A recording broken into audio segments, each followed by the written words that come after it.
Yeah. Live streaming is on. Here we go. And we are on. Okay. Well, greetings, everybody. Ladies and gentlemen out in the interwebs. How are we doing tonight? Pretty good. All right. So, welcome to the Pennsylvania Pirate Party live stream. We are doing Pirates 101. Tonight, we are going to be doing a bit of a deep dive episode into the Swarm and Swarmwise and the Swarm economy and all things swarmy. And hopefully, not a whole lot of swarming pirates. I mean, yeah, it's all right. I'm all here by myself. Nobody else is around me, so we're all good. My name is Drew Bingaman. I am one of the PA organizers, Pennsylvania organizers for the Pennsylvania Pirate Party. Mitch, let's kick it over to you. Give yourself an introduction. Yes, hello. I'm driving. I'm trying not to be, dangerous here. I am Mitch Sevilla. I am the captain of the Illinois Pirate Party, and I am the swarm care manager for the United States Pirate Party. Thank you, Mitch. AJ, we're going. Yeah, I guess we'll just go around the horn. AJ, why don't you give yourself an introduction? First of all, please be careful, Mitch. The United States Pirate Party does not endorse distracted driving. Do as we say, not as we do. Mitch just happens, just for everybody's information, Mitch happens to be in one of the few United States demilitarized zones, Detroit. So I think you might have to watch out for potholes and actually driving off into God knows what more than other vehicles on the road. It's so funny you call Detroit a demilitarized zone because I've been up here for 6 weeks now and I saw my first Detroit police officer the other day. There we go. That's truly demilitarized. Great. This demilitarized. All right, AJ. Sorry for the interference. Anthony J., Indiana Pirate Party Provisional Director person, and I am the Outreach Chair for the United States Pirate Party. And finally, Johnny Redbeard Lemuria. John Robinson, also known as John Lemuria. I'm another one of the organizers of the Pirate Party of Pennsylvania. Thank you, everybody. So, the Swarm. What the hell is it? Why is it part of the Pirate Party? I guess let's maybe start there. What is the Swarm? What is Swarmwise? Well, considering that part of the reason why we're having this episode is because when we were on David Valente's show, he and his co-hosts asked a lot of great questions about the Swarm that I couldn't answer. I think we should probably back off and give Mitch a little time to speak on this one to get us started. Sure, go ahead, Mitch.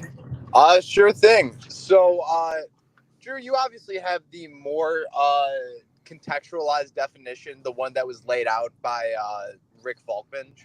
I do. But the way that I understand the Swarm, now mind you, my title is Swarm Care Manager.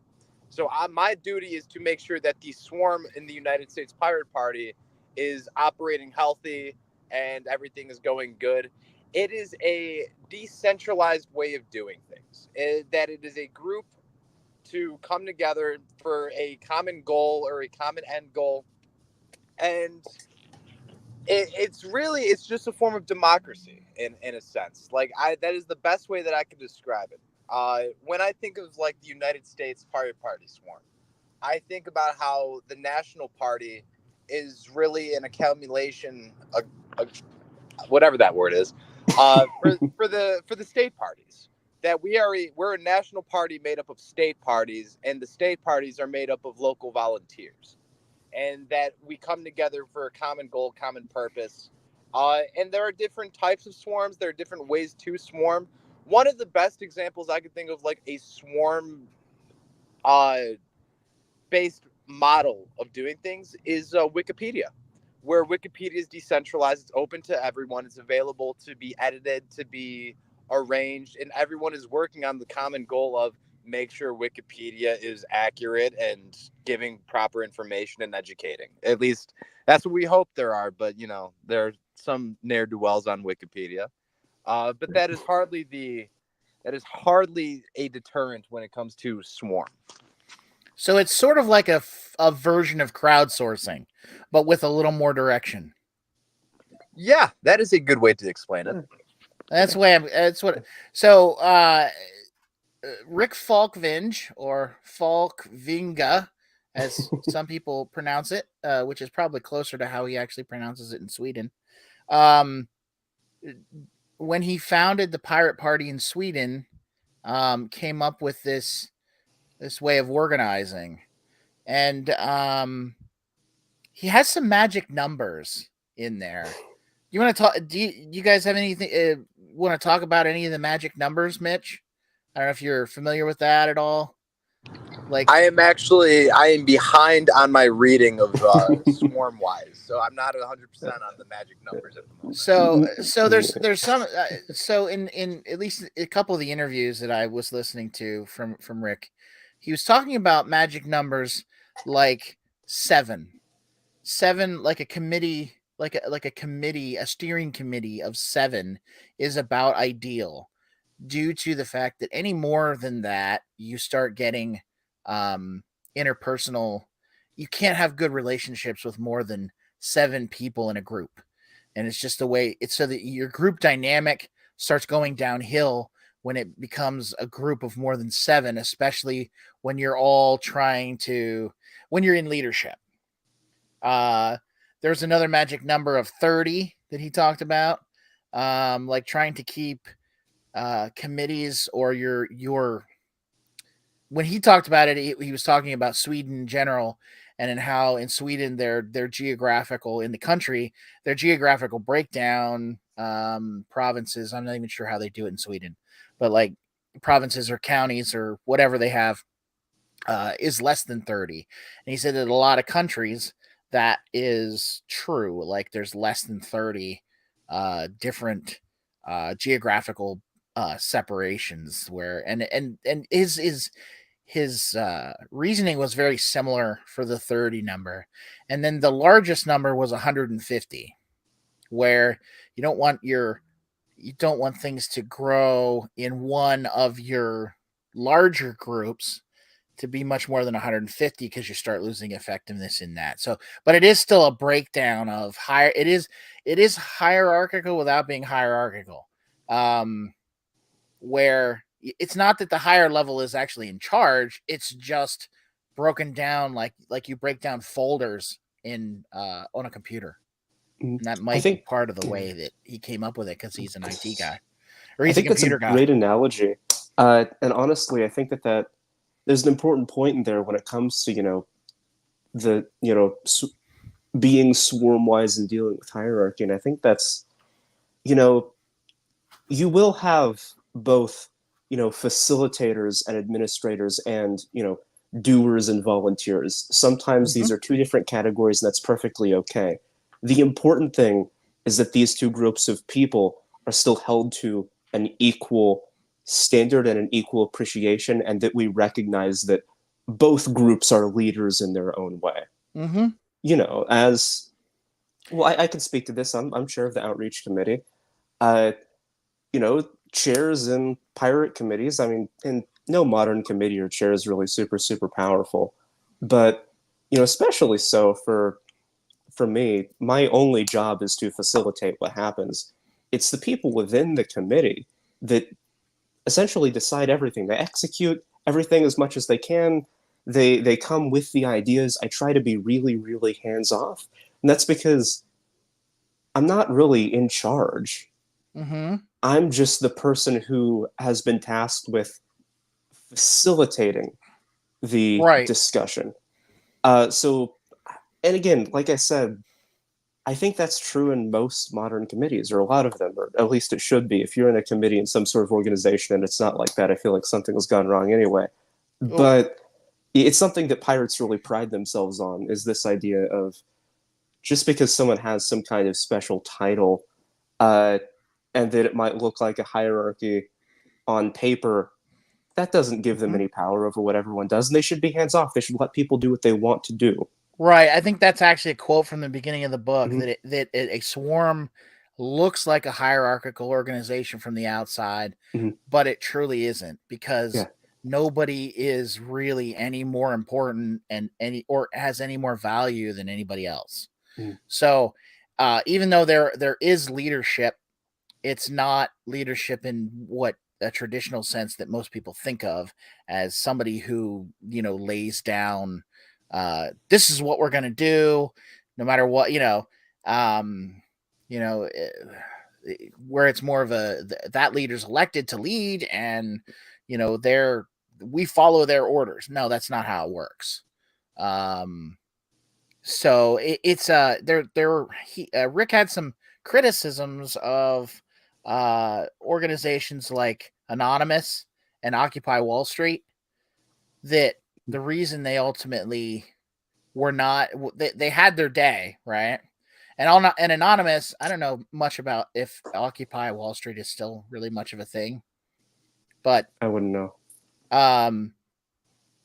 They kind of lost direction because there was no leadership or consensus on direction. And I think that's what the real key is finding and setting goals is something that you definitely need to do as an organization in the swarm. And that's as an organization in general, you need to set goals, and reasonable goals. I mean, obviously, we're going to take over the world. It's not like a reasonable goal. In 6 months, we're going to take over the world. That's not a reasonable goal, because then you'll get laughed at. But, my goal with the Pennsylvania Pirate Party is to try and at least get myself reelected at my local polling place next year, as a pirate, and see if we can get a couple other people elected next year at the local level as pirates. I think that's a reasonable goal. I would, the more candidates we have next year, that's the better. But I would like to get some people on the ballot and get them elected. And I don't think that's an unreasonable goal. I think it's a very reasonable goal, and it really sets the tone for the Pennsylvania Pirate Party going forward. So, I'm throwing my own things in here just to kind of bring it together, but that's where I want to go. And if everybody else wants to go that way, we've got plenty of work to do. So, this is definitely not something that is about me, or any of the other of us that are the founding members here. Johnny. And so the swarm is that collective group of people that are working together for a common goal. I think that's probably about as simple as it gets. I think the important thing about setting goals is I'm sure there's good language in Swarmwise about this. Like I said, it's been like a year and a half since I've read it. I don't really remember everything. But I think the important thing about setting goals for your organization and how that might differ from other organizations, and also how that might differ from, other decentralized movements that sort of fizzle out because they don't have direction, is you want to both set goals, but also not be like a fascist pedant about those goals. Right. Yeah. Absolutely. Yeah. Like you set your goal, and then you give it to the people that want to do it, and then you let them, as they do it, you let them change the goal. If it needs to, if you're ready to do more, you let them do more. If we need to take a step back, we reevaluate. This just happened in the outreach committee tonight. We set a goal to make this newsletter that we want to make, but I realized, actually, this is a good example. We wanted to make a newsletter, and the original pitch that I pitched was I thought that it should be, all writing about internal Pirate Party affairs. Turns out a lot of people wanted to write but they didn't really want to write about internal party affairs. They wanted to write about current events. Mm-hmm. So at tonight's meeting, I said, okay, I made a mistake. Do we want to change the goal? So in that way, you have to move. You have to move with what your volunteers want and what they think is possible, so you can actually do it. I'm not very elegant tonight, but I think that made sense. I think so. Johnny, you've been quiet. Well, I'm kind of wondering if we could maybe give a more concrete hypothetical here. I mean, let's say that there's some sort of commercial enterprise. Let's say that me and a bunch of other people want to open up, I don't know, a bakery. Mm-hmm. What is the swarm method or the swarm care method for doing that? So outside of the political party thing, the reason why Rick actually wrote the book was to actually get this idea out there on a larger to a larger audience that's outside of political parties. Mm-hmm. Now, political parties in general, at least the ones that I've been involved in, have always pretty much leaned hard on volunteers. The actual number of paid employees was low. So it's always been a volunteer type effort. Right. So one of the things that in Swarmwise is if you get people that are excited about your idea, and this might be more of a startup or more for, like, say, again, I go back to it being more like a crowdsourced project, like in IT, like the open source development projects, where we have a goal, we have problems, we have things. Volunteers come in and give a little bit of their time. Instead of 40 hours of their time in a week, maybe they give 2 to 4 hours of their time in a week to work on this goal of this project. This project that is, like I said, it's a little bit easier in the IT world because the open source projects are never or not never, but very rarely commercialized. So in a project like that, in an open source project, you're not running into like weird labor law issues in the legal sense. But the idea is that if you get people that are excited about your project, excited about where you want to go, and they want to help, let them help. And then you don't necessarily need 40-hour-a-week employees to help you through X, Y, or Z. And that's where you can take, harness the power of the swarm to get things done without actually spending money on wages or paying people for projects and things, if they're willing to do it on a voluntary basis. And dare I say that one of my favorite things about this is I feel like if we do take what he says about the non-political context, or just take everything in general and re-examine it in the political context, I think where this practically leads to is a really interesting, really fascinating syncretic libertarian mix of like the voluntary society stuff and the workplace democracy stuff. Like it all comes together, and you get this really cool, neat idea that builds upon different things other people who've said about, politics, and gives it a practical way to actually flourish in things that aren't just politics. Mm-hmm. Okay. So if I wanted to do any sort of project, Swarmwise, it would be essentially announcing the project to in the appropriate forum. Sure. Yep. I've got this idea. What do you guys think? And basically sort of relying on motivated volunteers go, that's a great idea. Let me help you with that Yep. in any way I can at the time. Yep. that's pretty much that's the basics. That's really the basics of it. Is yes, make a small announcement in the appropriate forum that will get people that are interested in that, and then let word of mouth spread the news of, hey, this cool project is going on. You know, we're working on it together. If you want to help out, here's how you do it. So It would seem to me then that one thing we could or should do as pirate parties and local chapters is to provide that forum, provide a space with the appropriate mindset for announcing and helping out with swarm things. And finding those forums, I guess.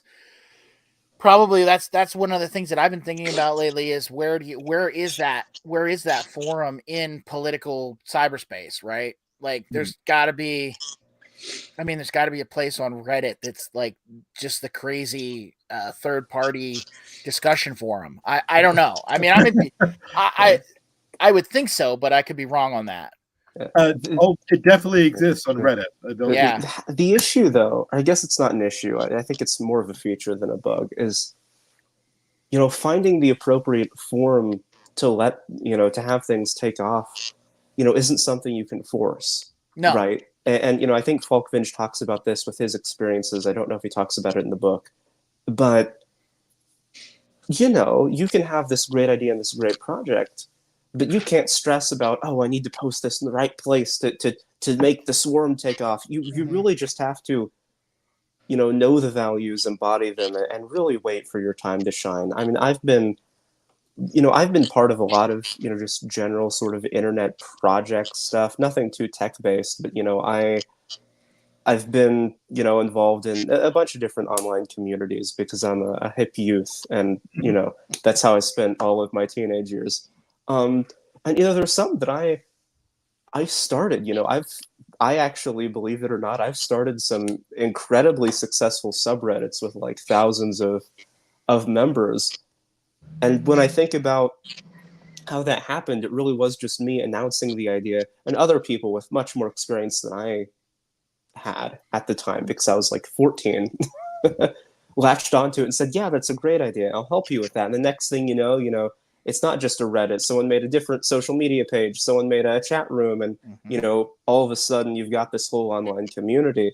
And what I really learned from those experiences is, well, if I just sat there thinking about my project and I had read Swarmwise before and I thought, I need to make sure that I'm in the right place at the right time, it never would have happened. That happened because I just had the good idea and decided to put myself out there. So I guess I don't want anyone to get the impression that they should force it. They should just have their good idea and let what happens happen. Yeah, share it and let the swarm grow organically and let them do what they want to do. And it's about just kind of, again, this is something that a lot of people that are used to being in leadership in hierarchical organizations have a hard time with, but letting go. The leaders need to step out of the way. That is how being Swarmwise works. Yep. The leadership sets the message, and then you let it go. You let them do what they're going to do. And, you can nudge here and there, but it's not, So it sounds like this is less of a technology for getting things done and more of a mindset to adopt in a way of getting things done. Okay. Mitch, do you have anything to add? You've been quiet, but I noticed you're back at your hotel room. No, I think that you guys are hitting the nail on the head here. I think I can define it really much better than how you guys have already defined it. Okay, well, that being said, then I am curious because we know you don't really roll off of the hardcore swarm care theory that much. You just embody the ideas in what you do. But I do think it would be good for the future watchers of the Pennsylvania Pirate Party channel to know, in your current position, how do you utilize swarm care ideals to be a good swarm care manager, and what does that look like? Can you give us a day-to-day summary? Obviously, I know, but Sure. Usually, what I do for my position is I will reach out to those who have already, maybe they've made a social media account for a pirate party, or maybe they were previously in the party and they may have, lapsed interest, or maybe they sent an email to me directly. But I will just reach out to them, just be like, hey, I'm the swarm care manager. You're interested in the pirates. What are you interested in? What do you plan on doing? And really, again, the level of autonomy that states are granted in the United States Pirate Party cannot be understated. Where we truly say, like, all right, what do you guys want to do? We'll help you wherever you want to do, but this is your thing. And, people will latch onto these ideas and people will help you along the way if you're willing to present it as such. I've done very little recruiting for the Illinois Pirate Party, for example. And everyone who's come aboard has, no pun intended, everyone who's come aboard has I love the said puns. that, it's, they've come based on the fact that there's a pirate party in Illinois and they like the ideas that they're seeing and they're willing to put in work without me asking because it's something they want to do. And I really think that's the key when it comes to swarm care is with the swarm, you are doing what you want to do, where you think you can contribute. And, I've volunteered myself for things where I thought I can contribute it, and maybe I either dropped the ball or I got burned out doing something else. And I've seen other people pick up the pieces and finish it out. It's not a rigid system. Instead, it's just kind of it's decentralized. It's just kind of a way to get things going, keep things going. But like we've said before, there's no dependent on like the leader. They're not looking to the swarm care manager to ensure like everything in the swarm is going correctly. I just use my position to make sure that things are going well. And it's up to them to let me know that it's going good. And it's up to them to let me know that, yeah, we're doing great. Or, hey, no, we could actually use help here. And if they need help, I will send the message to the national party. Say like, hey, Ohio could use this, this, and this. And, if we can send volunteers to help do whatever, we will. But otherwise, it's, I don't know. I think that covers it fairly well. If, for being honest, I think that it's just very decentralized. For example,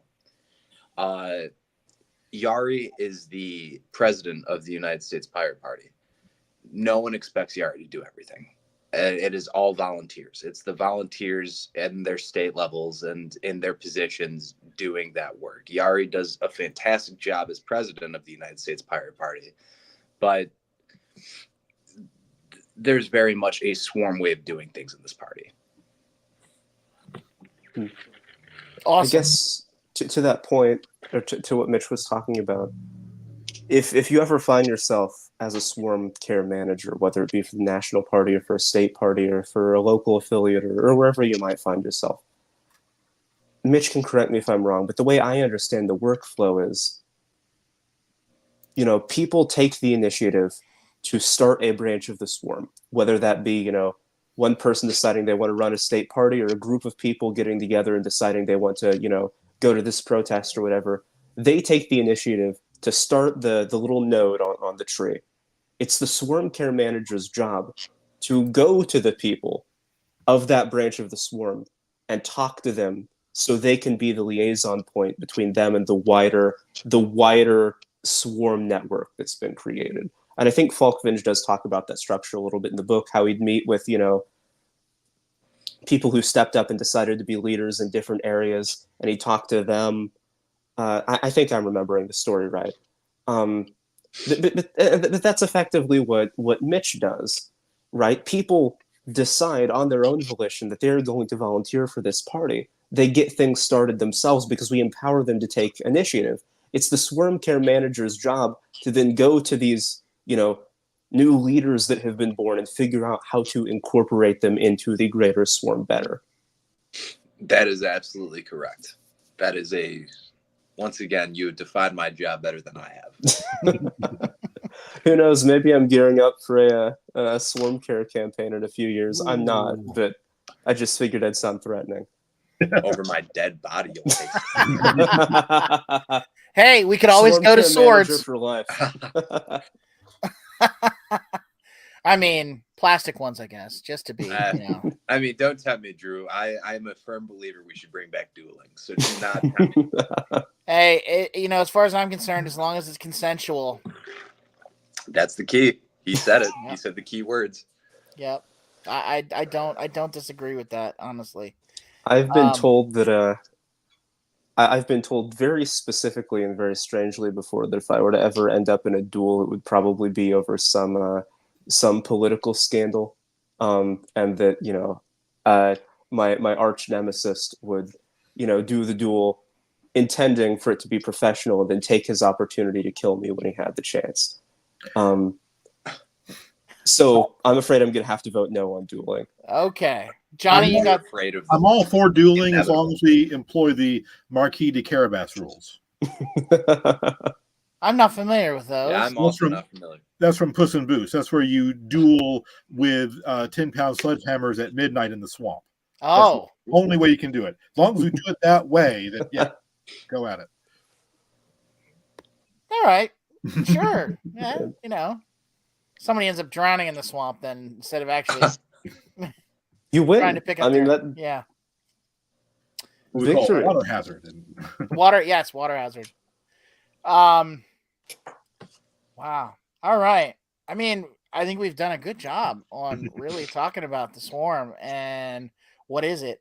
How about what do we now? So outside of Swarmwise, I have also heard things of talk of the swarm economy. This is not something that I am, I guess I'm looking for everybody's thoughts on what they think. What is the swarm economy?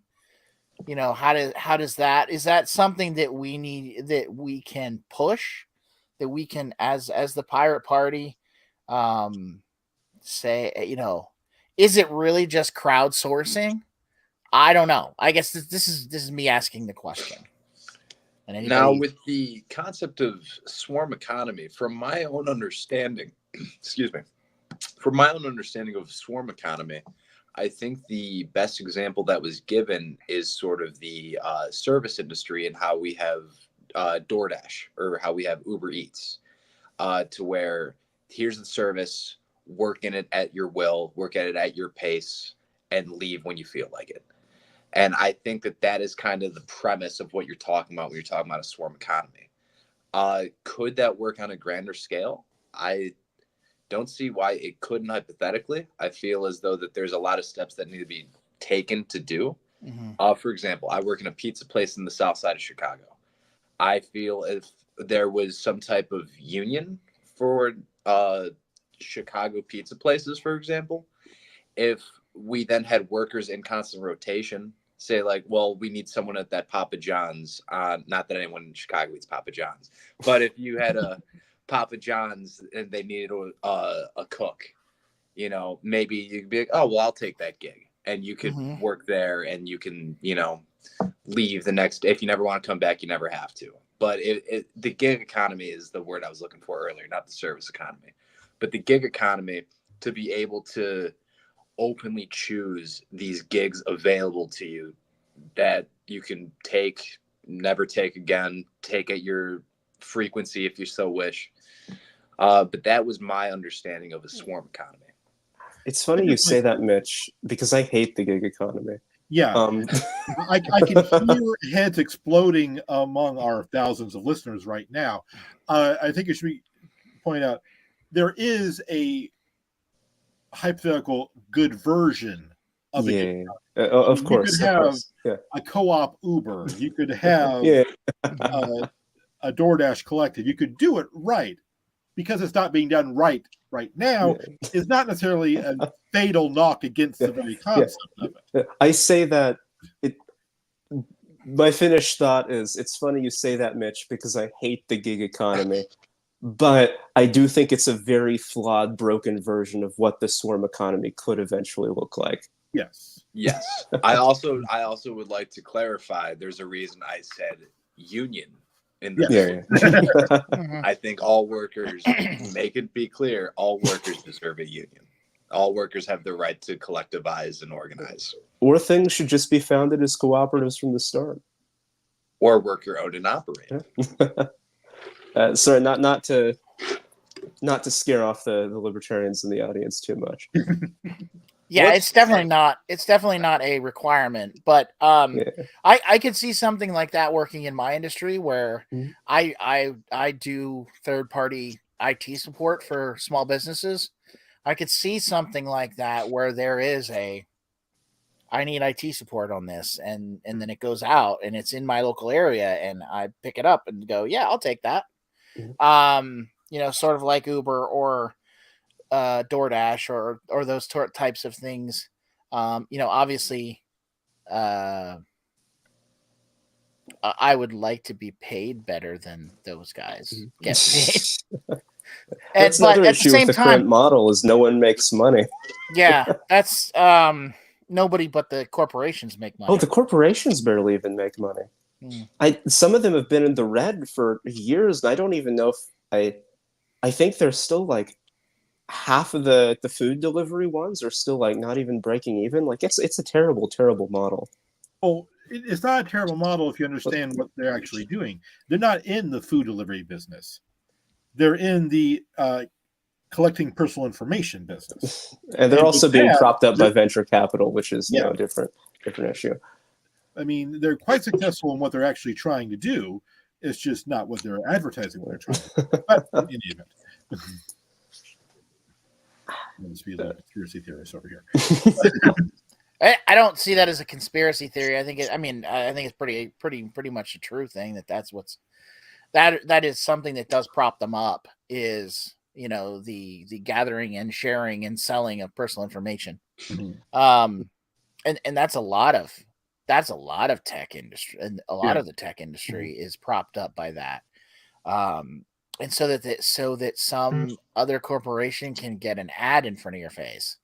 I don't see a massive advertising industry necessarily in the swarm economy, but that's me. But based on the algorithms of saying, hey, Johnny just bought these boots, I'm gonna send him an ad for those same boots. So he can buy them twice. I hate that. I really hate that. I guess you know how I go through shoes. I digress on that. I think part of the takeaway here is, though,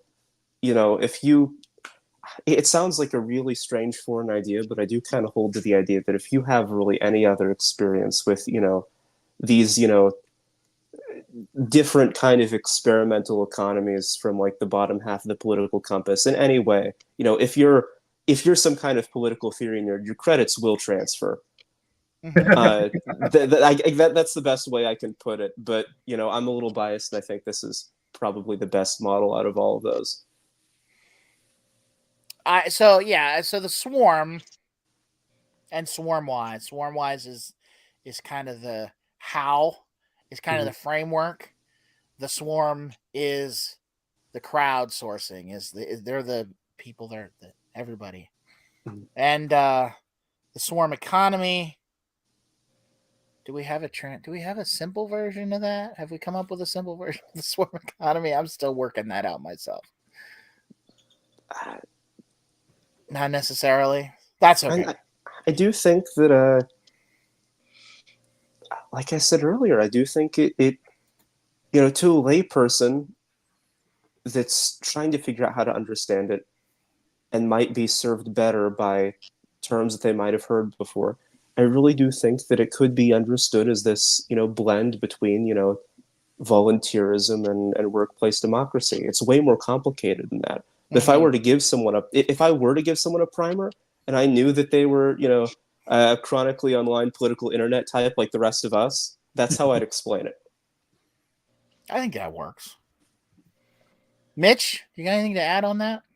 No, I think that AJ once again knows how to define these things better than I do. See, AJ knows how to define all this stuff, but he says you know it better. So Well, You know he's the what? one that does it on a daily basis. We need to just like record Mitch so we can see him in action, there, Alright, and there then we they'd go. all understand how to do swarm care. I'm the doer. He's the sayer. Johnny, have any other questions about all this stuff that we haven't answered? No, I think I have a better handle on it now than before I started this conversation. So thank you for that. Well, that's good. Sorry, large bug. No, I think I do very much like the idea of working towards a equitable multi-gig economy infrastructure that has a lot of appealing aspects to me, I suppose, because the idea of being locked into one career or employer right now just it doesn't seem to be a sustainable, healthy way of living at this point. No, I agree with that. I would love to see something where more people are more independent and able to utilize tools that maybe are not highly profit driven tools for that. I don't know if I'd call it necessarily the gig economy, but tools Swarm to economy. find. Yeah, swarm economy. We do have a word. Yeah, we do have a word. We do have a word.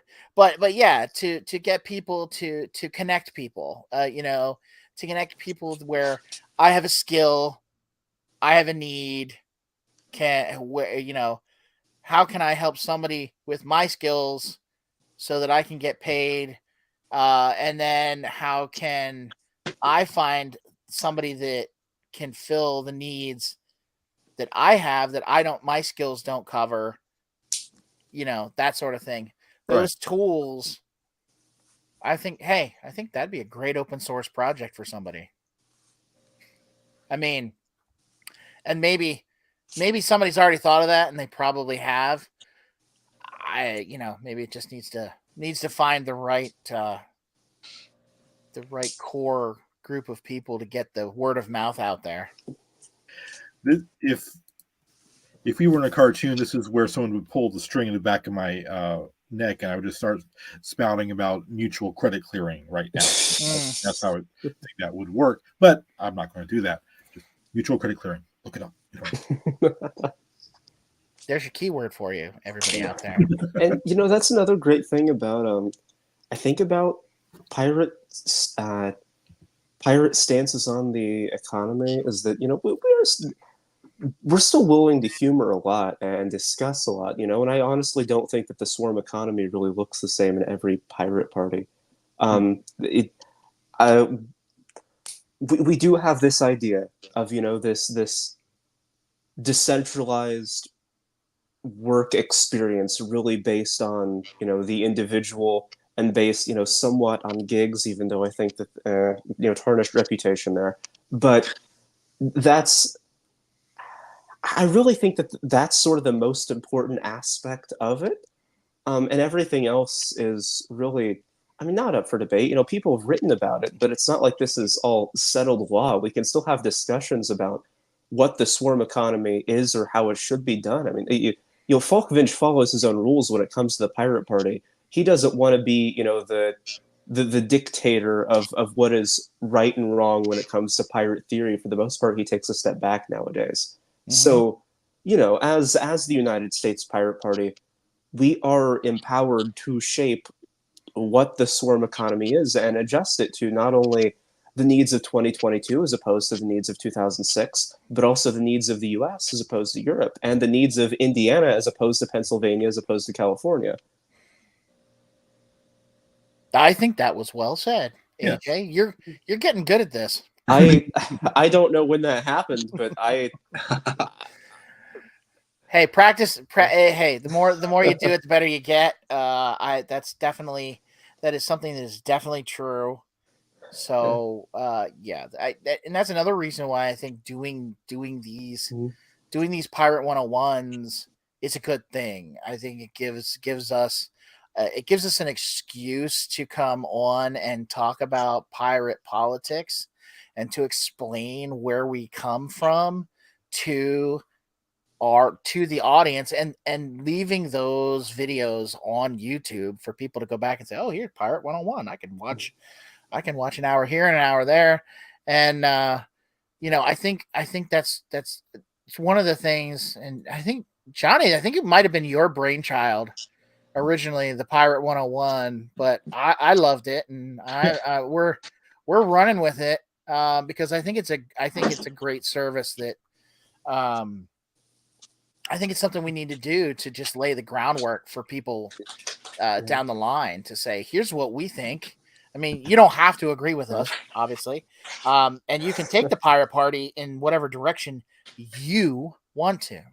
That's the thing.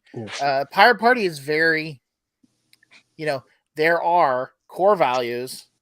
There is, the Swarm, which is, it's recommended, but it's not required. And there's some things, obviously we have to agree with the U.S. Pirate Party bylaws. But other than that, it's wide open in each state, and each local party, as they form, can really make this party their own. And I think that's really one of the beautiful things about the Pirate Party right now, is that the Swarm, that's where the Swarm comes in, is the Swarm, the volunteers who are stepping up to build and grow these new state and local affiliates of the U.S. Pirate Party, can really make it their own. And well, that's what we're doing in Pennsylvania. We're making it our own, and still piratey. Yeah, and I mean, I think that you said a lot of great things there, but I'm trying to figure out what I want to start with. Mitch, when it comes, you had something? Oh, Mitch, I'll let you think. I'll let you think, AJ. Yeah. Well, if I may, I just want to say it's one of the greatest things about the United States Pirate Party is when we look at the United States, it's a country as big as continental Europe. Lisbon, Portugal to Moscow, Russia is actually closer in distance than Los Angeles, California, and Portland, Maine. We are a massive country. So no one expects the Arkansas Pirate Party and the Washington State Pirate Party to look just like each other. There is going to be a difference in way of doing things. There is a difference in Pirate Party politics that's going to be on a state-to-state basis. I actually tweeted from the Illinois Pirate Party account that was one of the coolest things about this party, is that end goal is going to be, we are 50 different state parties working together here. And it's what makes us unique. It is what I think is going to be the recipe for success, because not only do you have 50 unique pirate parties, but you now have 50 unique pirate parties that can communicate ideas that maybe the Massachusetts Pirate Party never thought of, that the Mississippi Pirate Party came up with. It's ways to bounce off each other. It's ways to work together at a national level while still keeping your local autonomy and still keeping the truest version of the Pirate Party to yourself. Illinois is a gigantic state. I've divided the divisions into Chicagoland, Northern Illinois, Central Illinois, the Metro East, and Little Egypt, which is Southern Illinois.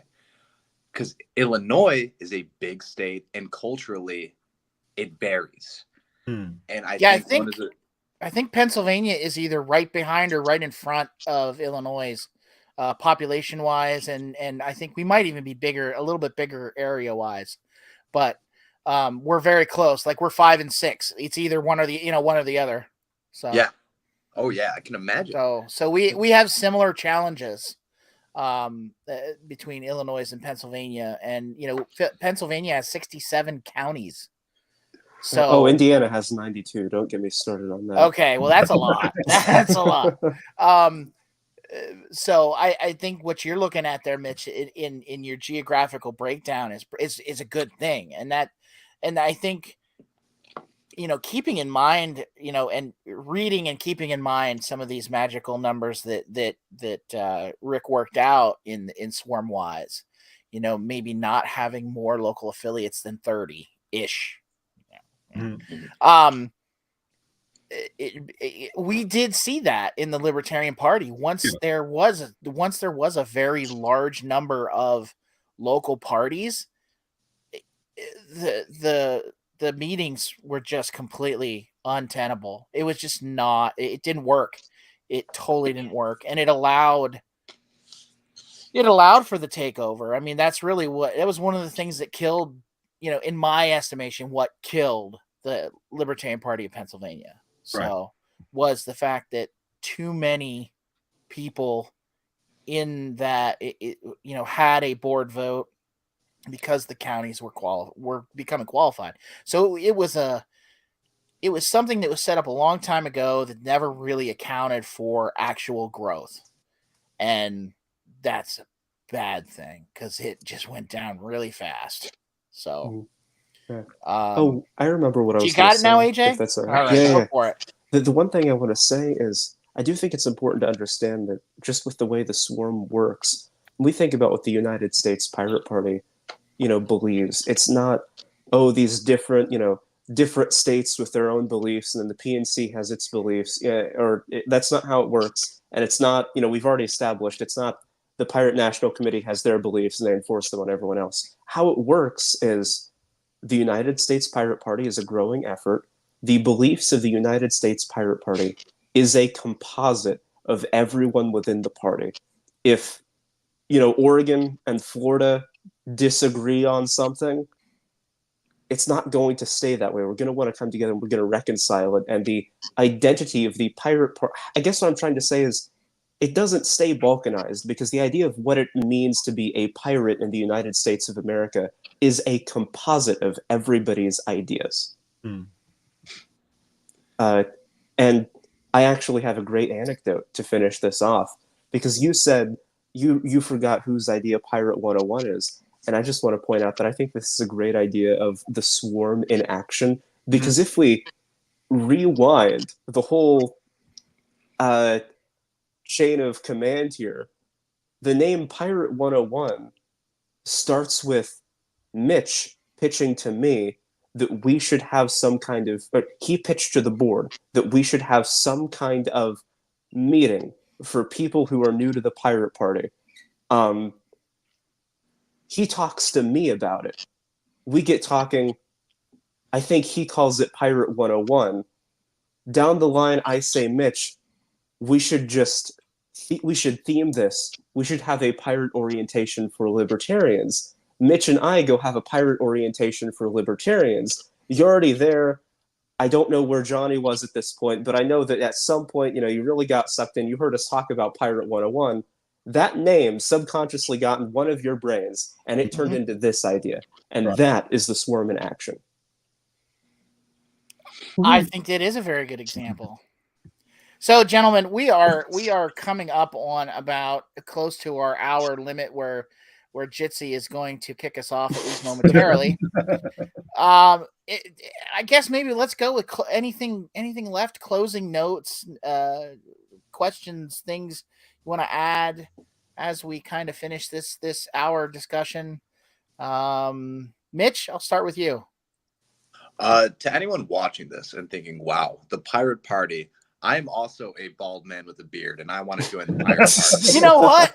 That's true. There's three of us are here. Like it's a thing. No, you don't have to be. No, you don't have to be. You don't have to be. Okay. The obvious AJ's phenotype on three. Everyone stare at AJ.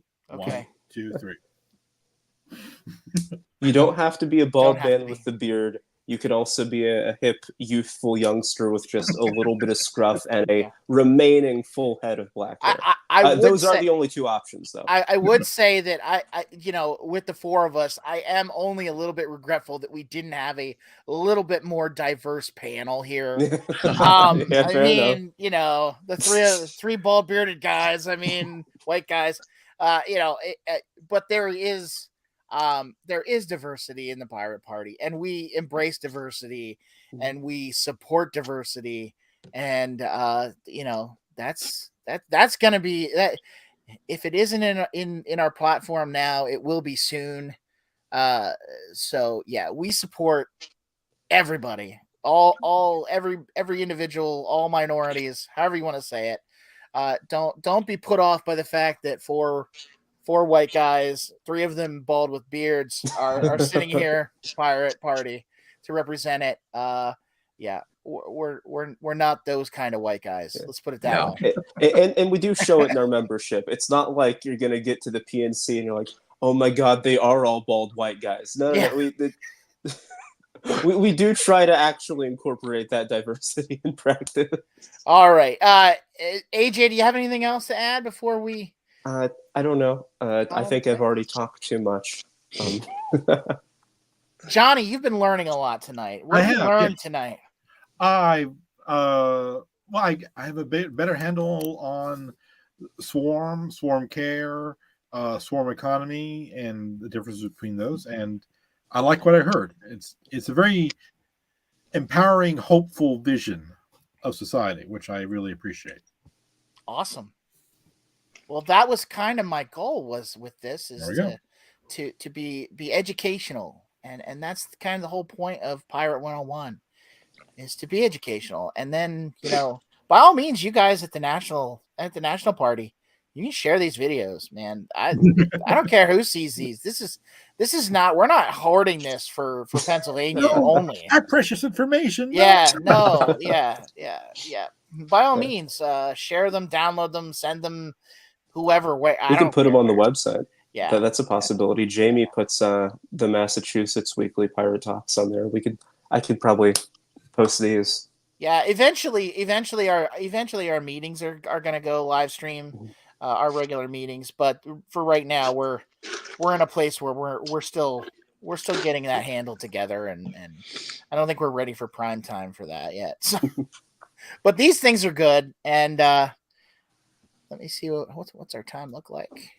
Yeah, we're getting up there. We're at 57. So, all right. Well, thank you guys. I think we did I think this was a good thing. Oh, just to note for everybody out there, the Swarmwise manual is free for download in a PDF. So you can just download it and read it, print out part of it, or print it all out, however you want. It is free to download. Or I think you can buy it from Amazon in a regular old paperback form. But if you don't want to spend the $10, you can just get it for free. And Rick has that on his website, and I think there's some other places that it is out there. So, and his website, if I remember right, I think is Falkvinge on Liberty. You know what? You can actually just Google Swarmwise PDF, and it'll get you there. That's how I found it, honestly. So, so thank you guys. I look forward to having some more conversations with you guys, and I think we're going to keep this series going as long as we can come up with things to talk about. So, if anybody has any ideas of what they want to do deep dive next week, if you're available, obviously we'll take the week at the end of the month off so that we can do the pirate conference. But I kind of like doing these weekly, at least for a while, till we get our numbers together. So, all right, gentlemen, well, you guys have a great night, and thanks everybody for joining us or watching us later or however. This has been PA Pirate Party 101 and Pirate Party 101 in general, Swarmwise.